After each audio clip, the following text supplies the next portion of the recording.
Look at this doll for exactly 3 seconds. Does something feel wrong? You cannot quite explain it, but somewhere deep in your gut, an alarm just went off. The eyes are the right shape. The mouth is the right shape. Everything is technically correct. And yet every cell in your body is screaming one very simple message. Get away from that thing immediately. Congratulations. You have just met the Uncanny Valley, one of the strangest, creepiest, most universal glitches in the entire human brain. And by the end of this video, you are going to understand exactly why your own mind is wired to betray you like this. Here is the basic rule your brain follows without ever asking your permission. The more something looks human, the more you like it. A cartoon character with big round eyes. Adorable. A teddy bear with a friendly stitched smile. Charming. A realistic human-like robot that moves, blinks, and almost breathes like a real person standing 2 feet away from you in a dim hallway. Suddenly your skin is crawling and you cannot explain why. This isn't just a vibe you picked up from watching too many horror movies. It is an actual measurable psychological pattern, and it has a name: the Uncanny Valley. The term comes from a Japanese robotics professor named Masahiro Mori, who first wrote about it in 1970. Mori was working with robots every single day, building increasingly human-like machines, and he noticed something nobody had clearly described before. As a robot becomes more human in appearance, people's emotional comfort with it steadily increases. A boxy metal robot arm. Fine. A robot with a simplified cartoon face. Even better, people love it. But then something strange happens. As the robot keeps getting closer and closer to looking perfectly human, comfort doesn't just plateau, it crashes. Hard. Right before the robot becomes indistinguishable from an actual person, there is a steep, sudden dip into disgust, dread, and deep unease. Mori plotted this relationship on a graph, and that dip looks exactly like a valley carved between 2 hills. Hence, the Uncanny Valley. Once a robot or a digital character finally becomes truly, perfectly indistinguishable from a real human, comfort shoots back up again. The valley only exists in that uncomfortable middle ground. Almost human, not quite human, close enough to unsettle you, far enough to feel deeply wrong.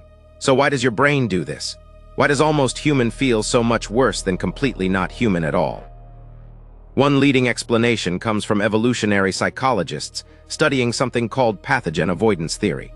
Researchers Mahdi Mohammed Musa and S.M. Minhaz ud-Din, building on earlier discussed research by psychologist Paul Rozin, proposed a theory that sounds almost too simple to be true. For most of human history, the deadliest threats were not always obvious predators. They were invisible. Disease, parasites, plague. Evolution needed a way to keep your ancestors away from sick or dying members of their own group long before anyone understood germs or bacteria. So your brain developed an extremely sensitive radar for subtle physical warning signs. Pale, waxy skin, strange, glassy, unfocused eyes, jerky, unnatural movement. Skin that looks slightly wrong in a way you cannot quite name. Here is the unsettling twist. Those exact same warning signs, the ones evolution trained you to associate with sickness or even death, are precisely the features that show up most often in almost human robots, slightly off video game characters, and poorly rendered computer animation. The uneven skin texture. The eyes that don't quite track correctly. The face that moves just a little too smoothly or just a little too stiffly. Your ancient pathogen detector doesn't know it's looking at silicone and computer code. It just sees the warning signs and pulls the alarm. Mori himself noticed something else fascinating in his original writing. Movement makes everything worse. A perfectly still, lifelike mannequin in a shop window is already a little unsettling. But the moment that same mannequin twitches, even slightly, the discomfort multiplies dramatically. Mori described imagining a craftsman waking up in the middle of the night, walking downstairs into a workshop full of motionless mannequins, only to watch one of them suddenly move. That single detail, stillness breaking into unexpected motion, turns a mildly odd object into something resembling a full-blown horror movie scene. This is partly why early human-like robots that could walk and gesture, demonstrated at major technology expos decades ago, often unsettled audiences far more than simple stationary statues ever could. Researcher Christian Kiesers expanded on this idea with a fascinating detail. Your disgust radar is actually calibrated by genetic closeness. The more closely related something is to you biologically, the more dangerous its diseases could potentially be to your own body.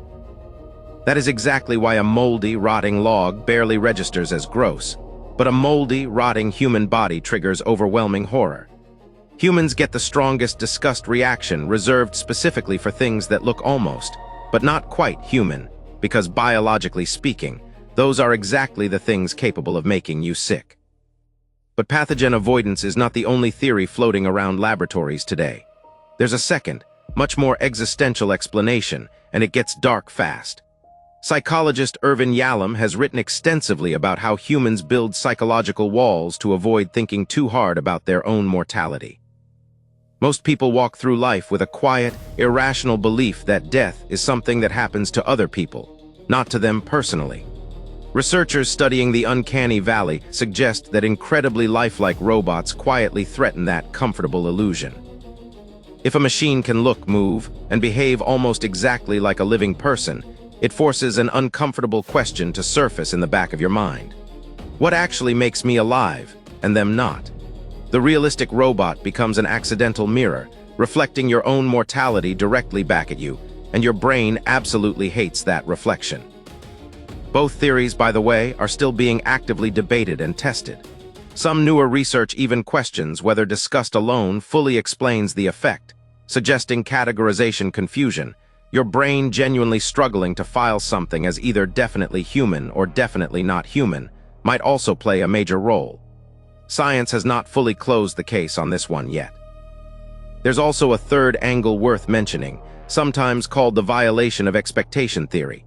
Your brain constantly builds tiny predictions about how a face should move, how a voice should sound, how eyes should track an object across a room.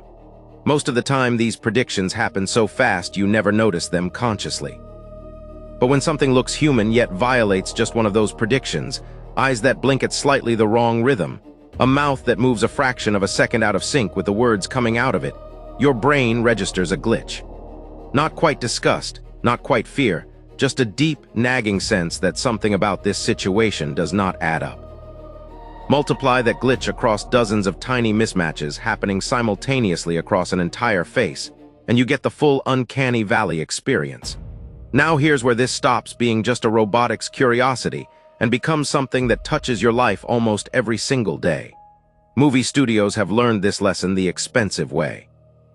Several major animated films using extremely realistic human characters were criticized by audiences who found the lifelike faces deeply unsettling rather than charming, despite enormous budgets and technical skill poured into every frame.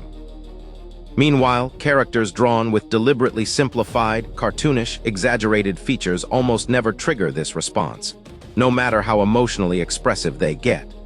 There's a reason your favorite animated characters usually have giant eyes, simplified noses, and exaggerated proportions. Studios learned, sometimes painfully, to stay safely on the cartoon side of that valley rather than risk falling straight into it. Video game developers face the exact same trap. As graphics technology gets more powerful every year, character faces get more photorealistic, and player discomfort sometimes increases right alongside the technical improvement, until developers manage to fully climb out the other side of the valley into true photorealism. And now, with artificial intelligence generating increasingly lifelike voices, faces, and even entire video avatars, this 1970 theory from a Japanese robotics journal has become more relevant than ever before. The exact same ancient alarm system your ancestors used to detect disease and danger in their own tribe is now firing off at chatbots, deepfakes, and AI-generated faces scrolling past on your phone. Think about the last time you saw an AI-generated video that almost fooled you, right up until something felt slightly wrong with the way a hand moved, or the way light reflected unnaturally off a cheek.